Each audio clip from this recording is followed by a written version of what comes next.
할렐루야! 여러분들에게 주님의 크신 은혜가 넘쳐나게 되기를 주의 이름으로 축원합니다. 오늘은 열왕기하 5장에 나오는 나아만 장군의 치유 사건을 배경으로 하고 함께 은혜를 나누고자 하는 것입니다. 먼저 나아만, 그는 어떤 사람입니까? 그는 대단히 성공한 사람으로 보입니다. 그는 큰 인물이었고 존귀한 사람이었습니다. 그는 큰 용사라고 칭할 만큼 실력이 탁월한 분입니다. 따라서 나아만은 세속적 관점에서, 사회적 지평에서 볼 때에 그의 겉모습은 큰 사람이었고 존귀한 인물이었고 실력이 탁월한 큰 용사였습니다. 남이 볼 때는 성공하고 다른 사람이 볼 때는 흠잡을 데 없는 대단히 행복할 것 같으나, 하지만 그의 숨겨진 큰 문제가 있었는데, 그것은 바로 온몸이 썩어 문드러지는 천형의 질병, 나병이라는 문둥병으로 고통을 당하고 있었습니다. 여러분, 우리 인생이란 어쩌면 이렇습니다. 모든 것이 다 좋기만 한 인생이 어디 있겠습니까?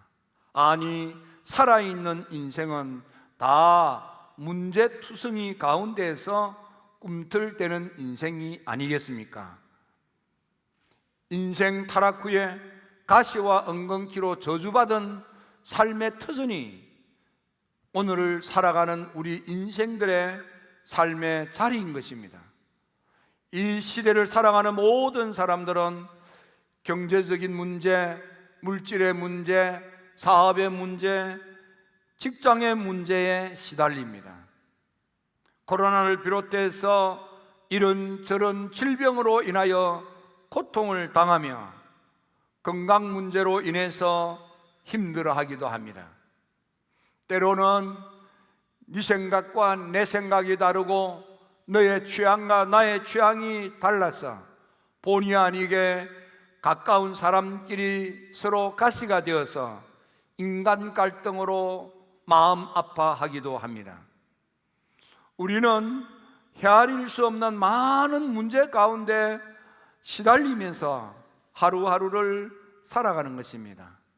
다만 우리가 당한 이 문제들을 어떻게 해결해 가느냐가 남은 인생살이가 어떠한가를 좌우한다고 해도 되겠습니다. 오늘은 나아만을 생각하면서 우리의 인생의 문제를 어떻게 해결하는 것이 지혜로우며 앞으로 어떻게 해야 될 것인가를 보고 배우고자 하는 것입니다. 나아만의 집에 불쌍한 계집아이가 하나 있었습니다.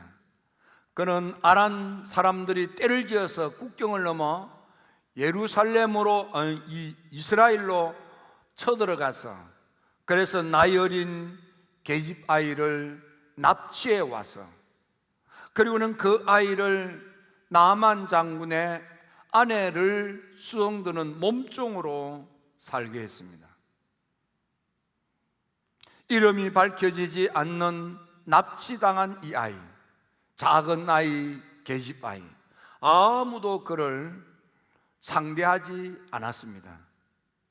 하지만 나아만이 문둥병이라고 하는 인생의 절대절명의 문제에 부딪히자 아마 어쩌면 쉬쉬하면서 아무도 모르게 이런저런 방법으로 병을 고쳐보려고 힘쓰고 애쓰고 노력하지 않았겠습니까? 아내의 몸종이 되어 수송들던 이 납치당한 작은 계집아이가 어느 날 숨겨진 가정의 비밀을 듣게 된 것입니다. 그래서 그는 염려하고 근심하고 시시하면서 마음 아파하는 그의 주인에게 털어놓았습니다.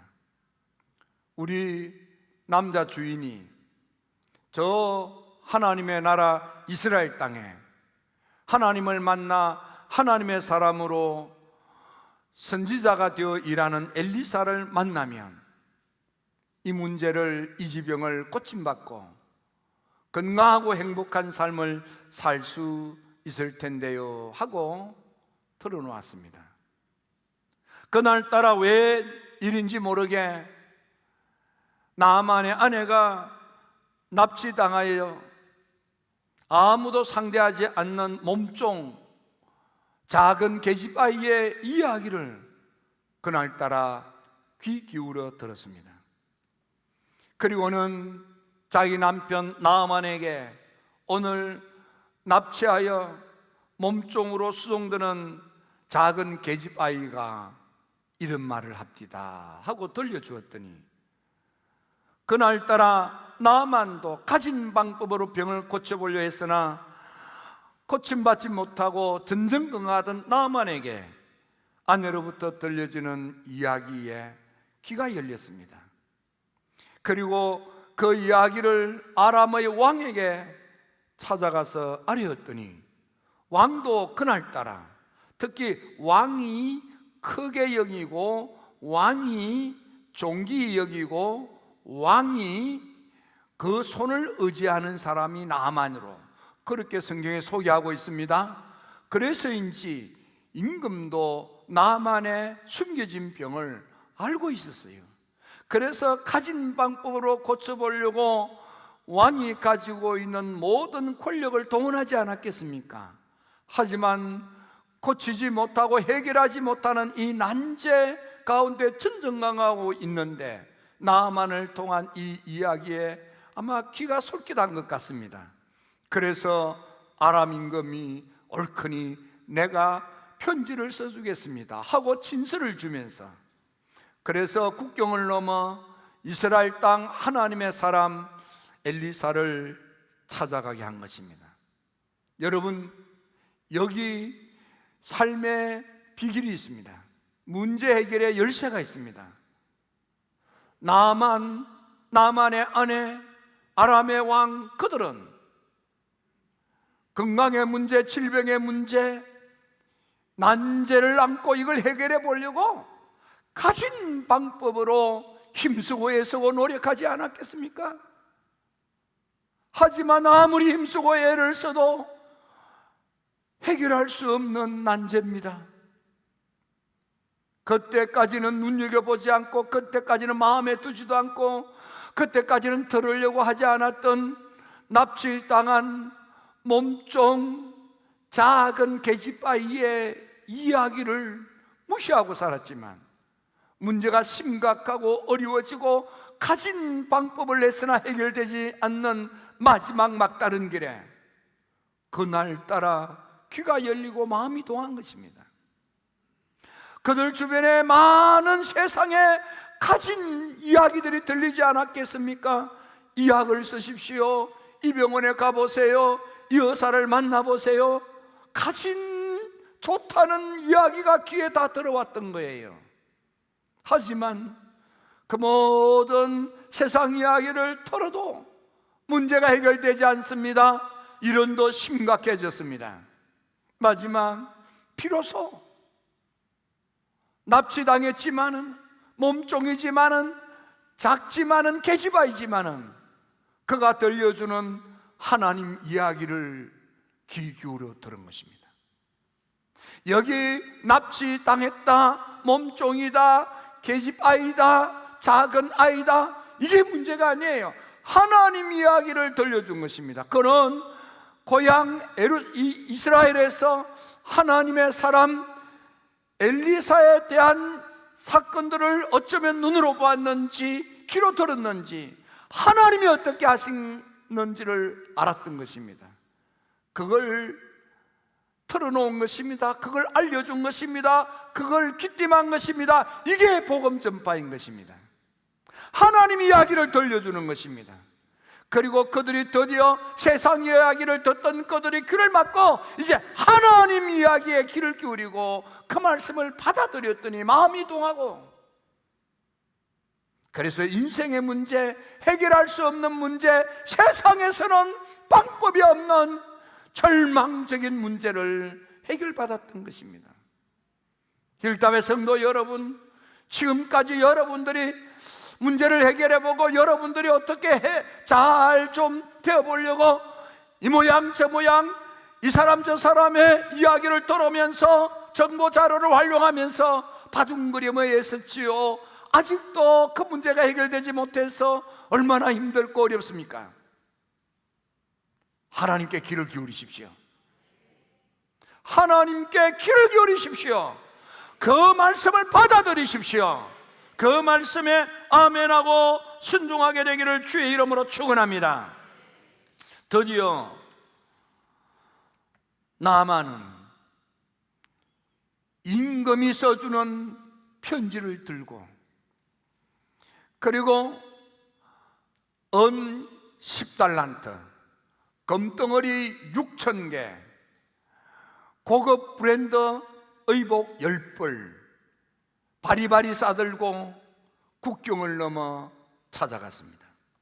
그는 찾아가면서 생각하고 마음먹기를, 내가 가면 달려나와서 내 상처에 손을 얹고 안수하며 기도해 줄 것을 기대하고 먼 길 마다하지 않고 찾아갔습니다.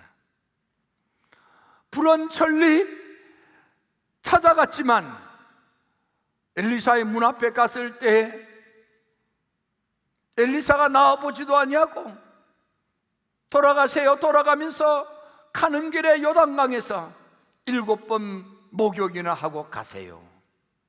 순간 나아만은 화가 치밀었습니다. 성경에 보니까 노하여, 돌아갈 때 분노하여 그랬습니다. 내 생각에는 달려나와 환대하고 안수하고 애절하게 기도해 주기를 고대하고 찾아왔건만 문전박대하자, 그래도 내가 아람 왕국의 군대 장관인데 나를 이렇게 무시하고 멸시하고 천히 여기다니 하고 성질이 난 것입니다. 내 생각에 맞지 않다고, 내 마음에 들지 않는다고, 내가 원하는 대로 해주지 않는다고, 섭섭하다고 입이 나온 거예요. 만일 나만이 자기 생각에 어긋나고 자기 마음에 들지 않는다고 자기 성질대로 투덜거리다가 돌아갔다면 그의 인생은 저주의 질병으로 끝장났을 것입니다. 그는 노하여 분노함으로 씩씩대며 돌아가는데, 그를 수행했던 이제는 종들, 평소에는 그들의 말에 별로 귀를 기울이지 않았지만 수행하는 종들이 유동성으로 말하기를, 장군님, 더 어려운 일을 시키면 하지 않았겠습니까? 얼마나 쉽고 간단합니까? 더 큰 일, 곧 더 어려운 일, 예를 들어서 천리길을 걸어서 백리길을 올라가서 그렇게 하라고 그래도 안 했겠습니까? 근데 얼마나 좋습니까? 어차피 돌아가야 하는데, 어차피 목욕은 해야 하는데 하라는 대로 한번 해봅시다. 평소에는 어줍지 않은 종들이지만 그날따라 나만이 분노의 감정을 꿀꺽하고 집어삼키고 생각을 바꾸고 마음을 고쳐먹고, 그래 맞아, 더 크고 더 어려운 일을 시켜도 할 텐데 이건 뭐 너무 간단한데 한번 해보지 뭐. 그리고 7번을 목욕했더니 세상에 어린아이의 살결처럼 깨끗해졌답니다. 여러분, 여기 또 두 번째 비결이 있는 것입니다. 내 생각하고 달라도 내 마음에 들지 않아도 하나님의 말씀이라면 아멘 하고 순종하는 거예요. 이게 신앙인 것입니다. 여기에 열쇠가 있는 것입니다. 힐답의 성도 여러분, 먼저 하나님 말씀에 귀를 기울이는 거예요. 둘째는 그 말씀이 내 생각이나 내 사상이나 내 철학이나 내 마음에 들지 않아도 아멘하고 순종하는 것입니다. 믿고 따르는 것입니다. 하나님의 역사가 일어나는 것입니다. 우리 인생길 뜻대로 되는 인생이 뭐가 있습니까? 인생을 살아간 사람들의 이야기, 고백을 들어보면 다 인생 내 마음대로 되는 게 아니야. 그렇습니다, 여러분. 실패하고 싶은 인생이 어디 있으며 망가지고 싶은 인생이 어디 있습니까? 후회하며 살고 싶은 인생이 어디 있습니까? 하지만 죽음의 문턱에서 다 후회하는 거예요. 다 후회하는 거예요. 끌끌끌 그리고 후회하는 거예요. 여러분, 주님 말씀하십니다. 너희가 나를 따를 때는 자기를 부인하고, 그 말은 네 생각 버리고, 네 감정 버리고, 너의 취향 버리고, 네 생각하고 달라도 마음에 들지 않아도 믿고 따르라, 그 말이에요. 자기가 살아서 오만하고 교만하고 거만한 마음으로 그들먹거리니까 화가 나는 거예요. 내가 일국의 장군인데 임금의 총애를 받는 대단한 인물인데 날 이렇게 문전박대하고 날 천히 여기고 날 사람 대접하지 않고 날 무시하다니 섭섭해지고 입이 쭉 나온 거예요. 만일 그가 그랬다면 끝장났을 것입니다. 내 생각에 맞지 않아도, 내 마음에 들지 않아도 하나님 말씀에 귀를 기울이고 하나님 말씀에 믿음으로 아멘하여 여러분의 삶의 문제가 하나님으로 인하여 해결될지어다, 복될지어다, 허리가 펴질지어다, 얼굴을 들 수 있게 될지어다, 호주머니도 두툼해지게 될지어다.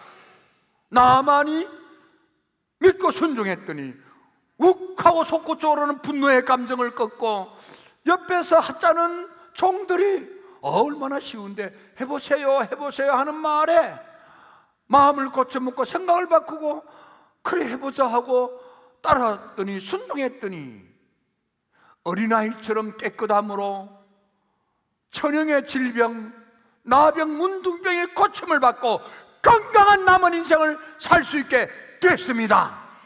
얼마나 후련했겠습니까? 얼마나 좋았겠습니까? 아마 상상할 때, 돌아갈 때 덩실덩실 춤을 추면서 가지 않았겠습니까? 힐답의 성도 여러분, 교회 나올 때 여러분 죽을 상, 똥골상으로 나와도 응답받고 여러분들 다음에 나올 때는 싱글벙글하고 나오시기를 바랍니다. 여러분들 나 앞에 와서 죽을 상대가 감독님 이러지 마시고 신이 나가지고 와서 아유 하고 춤을 추며 자랑할 수 있는 삶의 문제가 해결되고 웃고 노래하고 춤추는 여러분들 되기를 주의 이름으로 축원합니다. 세 번째, 나아만은 고침을 받고 돌아와서 엘리사에게 고백합니다. 여호와가 하나님이신 줄 이제 알았습니다. 앞으로는 내가 다른 신 섬기지 않고 하나님만 섬기고 하나님만 예배해 드리겠습니다. 나만의 믿음이 신유를 체험하면서 성숙한 믿음으로 성장한 것입니다. 그리고는 감사를 드리는 거예요. 엘리사가 아닙니다.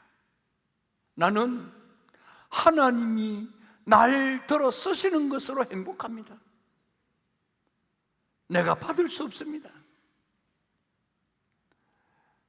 나만이 아닙니다 하고 강권하여 고침받은 하나님의 은혜가 너무 커서 엘리사에게 감사의 사례를 드리려고 하는 거예요. 누가복음 17장에 보면 10명의 문둥병자가 고침을 받았는데 다 집으로 가고 오직 한 사람이 달려와 예수님 앞에 무릎을 꿇고 살해했습니다. 문둥병자가 가진 게 뭐가 있겠습니까? 주님께서 그때 9은 어디 있느냐? 팔무라고 하는 미국의 2차 대각성 운동의 주역이었던 분은 하나님으로부터 은혜를 받고도 감사치 않는 것은 무리하기 짝이 없다 그랬어요. 여러분, 하나님으로부터 은혜를 받으면 감사해야 됩니다. 하지만 그 일에 쓰임을 받은 엘리사가 나는 결단코 너의 재물을 취하지 않겠다. 예수님께서 마태복음 10장 8절에 너희가 병자를 고치며 너희가 문둥병을 고치고 귀신을 쫓아내야 돼. 거저 받았으니 거저 줘라. 하나님의 은혜는 거저 나누는 것이지, 하나님의 은혜를 핑계로 돈을 착복하는 것은 구약 성경과 예수님의 가르침과 감리교 전통에 어긋나는 것입니다. 복음의 정신에 어긋나는 것입니다. 내가 기도해 줄 테니까 돈 얼마나 가져와, 이따위 하는 것 말이에요.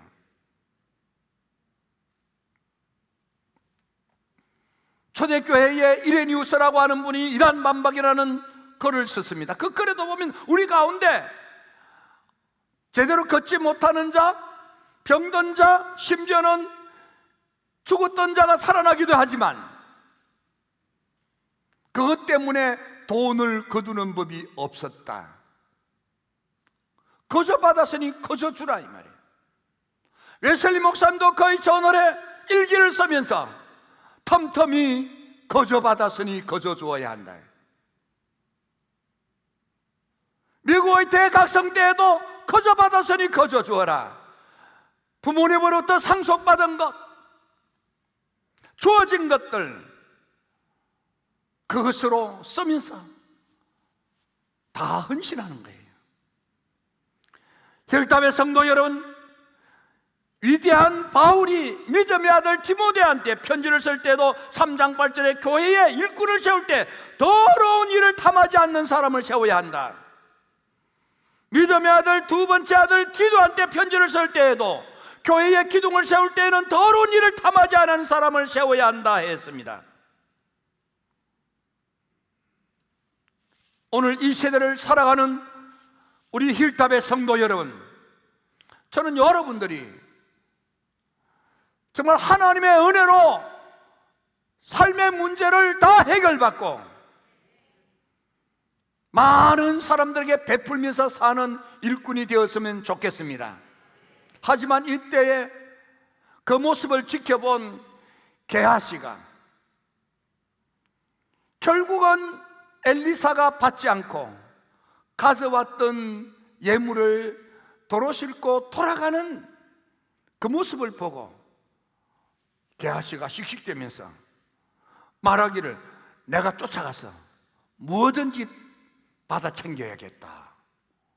그리고는 길 떠난 나만을 뒤쫓아가는 거예요.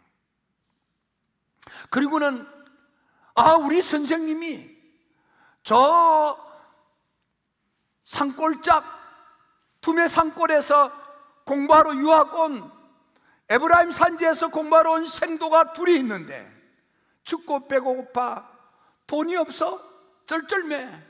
그러니 언 한 달란트 옷 두 벌만 주세요. 그랬더니 나만이 또 강권해서 언 두 달란트 그리고 옷 두 벌을 주었습니다. 돌아오면서 숨겨놓고 서성 엘리사 앞에 섰습니다. 엘리사가 묻습니다. 어디 갔다 오니? 아무데도 가지 않았어요. 엘리사는 이미 영안으로 보고 있었어요. 여러분, 여기 복음의 가르침, 예수님의 말씀, 구약 성경부터 흘러오는 하나님의 은혜는 거저 받고 거저 주는 것인데 나만은 그 틈바구니 속에서 씩씩대면서 더러운 이걸 탐하다가 그 더러운 일을 탐하니까 뭡니까? 자기 한 것도 없는데 씩씩대면서 받으려고 하는 거예요. 그리고 거짓말을 하기 시작하는 거예요. 언제 엘리사 선생님이 그 말을 했습니까? 거짓말을 하기 시작해. 거짓의 영이 역사하는 거예요. 신앙 양심을 속이고 숨겨놓는 거예요. 나만한테도 거짓말, 서성한테도 거짓말 숨겨놓고는 시치미를 떼는 거예요. 신앙 양심을 버리는 거예요. 그랬더니 하나님의 은혜가 역사하는 엘리사의 수제자가 되어서 그 영역을 이어가는 위대한 미래가 보장된 게하시, 거짓의 영에 탐심의 양심을 팔아먹었더니 나만의 문둥병 저주가 그에게 임하고 자기만 저주받을 뿐만 아니라 죄 없는 자녀에게도 문둥병이 상속되어서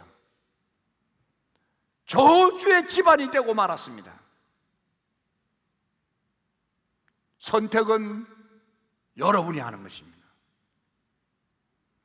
우리 힐탑의 성도 여러분, 성경적 가르침, 예수님의 말씀, 웨슬리의 정신으로 하나님 말씀에 귀를 기울이시고 그 말씀에 믿음으로 순종하시며 삶을 복되게 사시기를 주의 이름으로 축원합니다.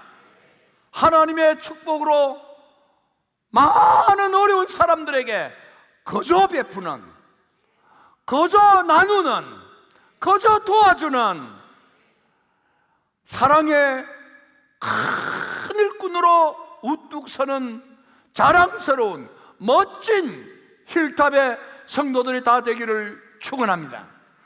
기도드립니다. 좋으신 아버지 하나님,